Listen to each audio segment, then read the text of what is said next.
आमच्यासोबत आमदार रोहित पवार आहेत। दादा काय सांगणार? उदय सामंत म्हणाले आहेत की एक ना एक दिवशी आपल्याला अजितदादासोबत जाणार होणार आणि चिन्हासाठी।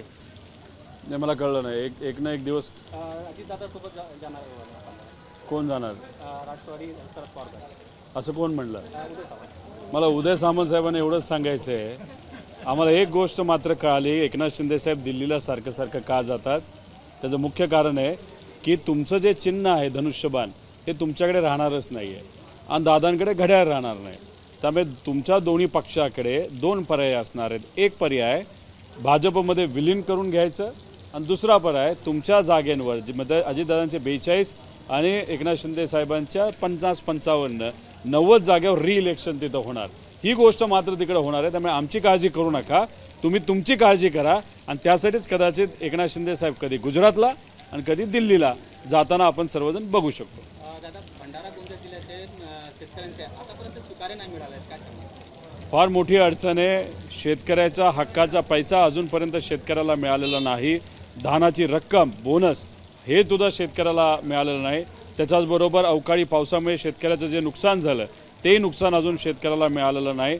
त्याच्याचबरोबर भावांतर योजना असेल अनेक विषय आहेत की सरकारने शब्द दिला पण तो शब्द पाळला नाही। इलेक्शन झाल्यावर हे सरकार गजनी सरकार आहे, म्हणजे सोयीप्रमाणे हे विसरतं। त्यामुळे शेतकरी, कष्टकरी, विद्यार्थी, युवा आणि आमच्या लाडक्या बहिणींना दिलेला शब्द यांच्याकडनं काही पूर्ण होताना दिसत नाही। कारण निर्णय घेण्यासाठी वाघाचं काळीज लागतं। इथं लबाड कोल्हा आहे हे सरकार, यांना काय काळीज बिळीज तसं काहीच नाही। शेतकऱ्याचा बोनस पण आलेला आहे, पण 5000च्या वर शेतकऱ्यांना बिन पोर्टलमध्ये ब्लॅकलिस्टमध्ये टाकलेला आहे। याच्यामध्ये दोन विषय आहेत। जेव्हा बोनस द्यायचा विषय आला होता तेव्हा सरकारने सांगितलं होतं प्रायव्हेट खरेदी केंद्र आणि गव्हर्नमेंट खरेदी केंद्र इथं ज्या ज्या शेतकऱ्यांनी धान दिलेलं आहे त्याला आम्ही 20-20 हजार रुपये देऊ।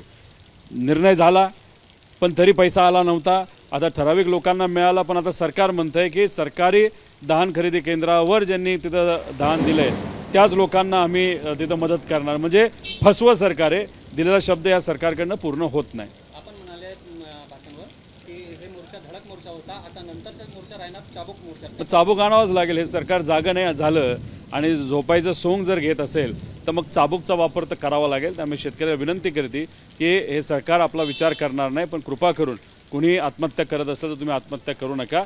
चाबूकचा हिसका या सरकारला येत्या काळामध्ये आपल्या सर्वांना दाखवावं लागेल।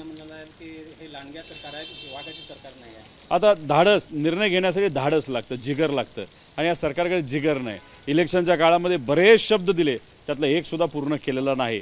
आता लबाड लांडगा आहे, कारण का खोटं बोलून सत्तेत आलेलं आहे। त्यामुळे लबाड लांडग्याला जिगर नसतं, त्यांना कुठं ते धाडस असतं ते नसतं। त्यामुळे हेच या सरकारला जर बोलायचं झालं तर हे लबाड लांडग्यांचं सरकार आहे।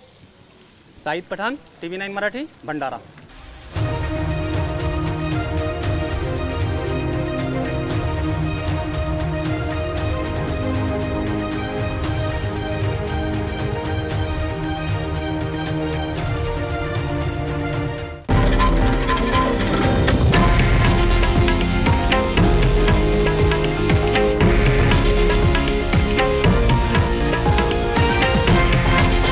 हे आहे देशातील नंबर 1 न्यूज नेटवर्क आणि आपण पाहत आहात TV9 मराठी, एकमेव।